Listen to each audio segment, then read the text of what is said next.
Olá jovens, meu nome é Thiago, sejam bem-vindos ao canal Ciência Elétrica e nesse vídeo nós vamos começar a estudar os circuitos ressonantes RLC em paralelo. Algumas das definições e terminologias nós já estudamos nos circuitos RLC ressonantes em série. Então, como a estrutura dos vídeos aqui são de aulas sequenciais, eu estou considerando que vocês já viram essas aulas, tá? Então, caso não tenha visto ainda, tem um link na descrição, né? Uma playlist ali sobre circuitos ressonantes e filtros passivos, onde todo esse conteúdo já está disponível, ok? No caso de circuitos em série na ressonância, a impedância era mínima nessa condição, o que proporcionava uma corrente em níveis bastante elevados, né? Limitados apenas pelo resistor. Ao mesmo tempo, nós tínhamos lá elevados níveis de tensão no capacitor e no indutor. No circuito ressonante em paralelo, ali na figura 1, a impedância é relativamente elevada na ressonância. Esse circuito pode ser analisado de forma simples, conforme fizemos para os circuitos ressonantes em série. Entretanto, na prática, o circuito ressonante em paralelo possui a configuração da figura 2, onde a resistência da figura 1 é desconsiderada e a resistência em série do indutor, que sempre existe nos casos dos indutores reais, é apresentada. Observe que a resistência RL não pode ser diretamente associada em série ou em paralelo com a resistência da fonte ou com a resistência colocada intencionalmente ali no circuito. Em geral, a resistência RL é relativamente pequena em comparação com as outras resistências e reatâncias do circuito. Entretanto, ela pode ter grande influência na condição da ressonância, conforme veremos no nosso estudo. Então, vamos considerar o circuito da figura 1 como ideal, com boa aproximação para um circuito real em condições específicas. A primeira coisa a fazer é encontrar um circuito paralelo equivalente ao ramo RL em série que temos na figura 2. Para isso, pessoal, nós vamos aplicar o que foi estudado lá na aula 108, né? Que foi lá quando nós estudamos como simplificar circuitos de corrente alternada. Eu vou deixar o link na descrição desse vídeo também, caso você queira ver com mais detalhe essa abordagem, da onde foi extraída essas expressões aí, no caso, né, as equações 1 e 2, tá? Que é como obter o circuito equivalente em paralelo do resistor e do indutor, né? Resultando aí no circuito da figura 3. Então, considerando o fato de que a fonte possui uma resistência interna ali, RI, nós vamos obter o circuito da figura 4. Combinando as resistências em paralelo, temos então o circuito equivalente da figura 5, que tem o mesmo formato lá da figura 1 que vimos inicialmente. Quando nós estudamos os circuitos RLC em série, vimos que na condição de ressonância nós tínhamos a mínima impedância, certo? Ou seja, a máxima corrente possível, uma vez que o valor dessa impedância era apenas a parte resistiva do circuito, ou seja, o fator de potência era unitário. Na condição do circuito RLC em paralelo, nós teríamos a máxima tensão também na frequência de ressonância. Mas acontece que aquela resistência RP que vimos há pouco, ela também depende da frequência, tá? Se você observar ali, pessoal, na hora que foi levantado o circuito equivalente, nós temos o parâmetro da reatância indutiva também influenciando ali no valor dessa resistência equivalente RP ali.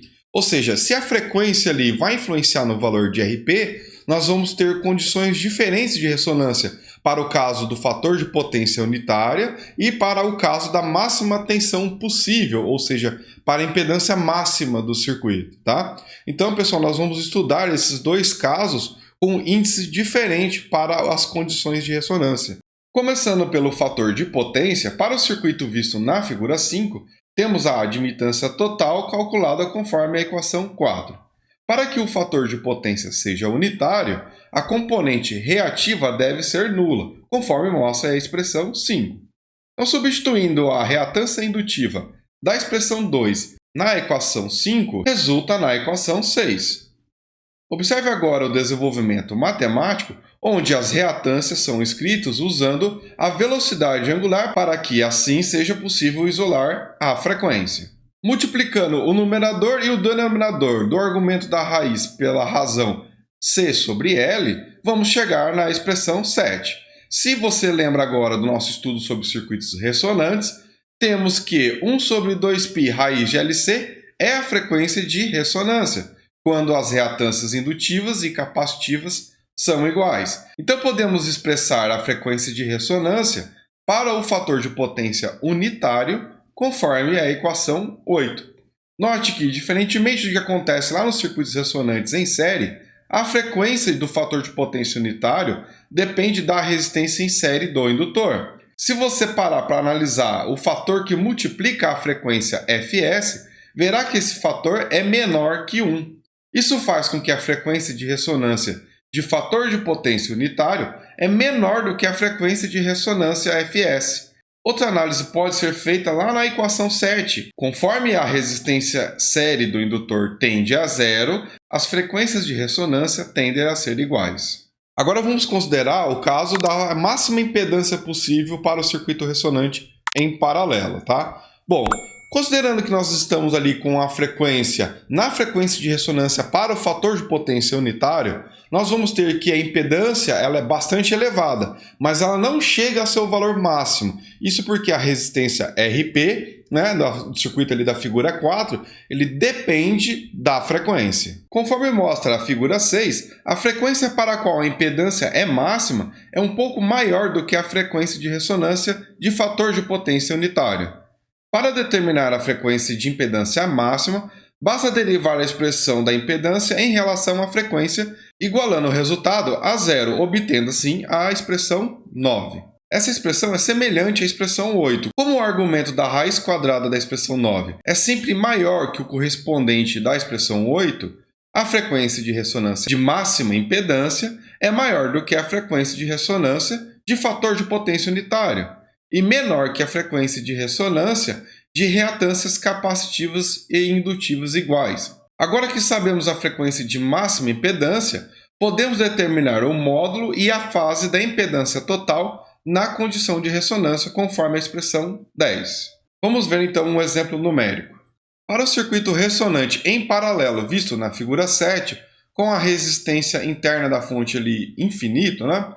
Determine a frequência de ressonância também para a condição de impedância máxima e também para o fator de potência unitário. Bom, considerando a frequência de ressonância vindo lá da expressão que nós estudamos para os circuitos RLC em série, pessoal, 1 sobre 2π raiz de LC, nós temos ali 29,058 kHz.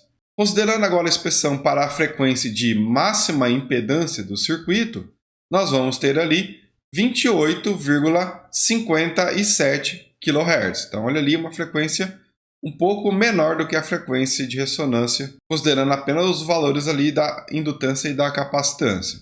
E a frequência de ressonância para a condição de fator de potência unitário, né, usando a expressão que nós estudamos também nessa aula, nós temos aí 27,052 kHz. Então nós temos aí, né, pessoal, que a frequência de fator de potência unitária é a menor das frequências de ressonância, né? E a frequência de impedância máxima ela ocorre ali num valor intermediário ali em relação à frequência, considerando apenas os elementos reativos. Bom, no item B é pedido para a gente calcular a impedância máxima. Então, considerando a expressão 10 dessa aula, pessoal, nós temos ali a impedância máxima ela vai ser a resistência série ali do enrolamento, né, do indutor, mais a reatância indutiva, em paralelo com a reatância capacitiva ali, né? Bom, calculando ali então a reatância indutiva para o caso ali da máxima impedância, né? Então observe a frequência utilizada, foi a frequência onde se obtém a máxima impedância possível para o circuito ressonante, né? Então, nessas condições, a reatância indutiva é de 53,85 ohms. E a reatância capacitiva, né, a expressão que nós já usamos diversas vezes, 55,71 ohms. Então, considerando ali só os termos em série ali, pessoal, nós temos o formato retangular e o formato polar ali, para a impedância do ramo ali resistor e indutor, né?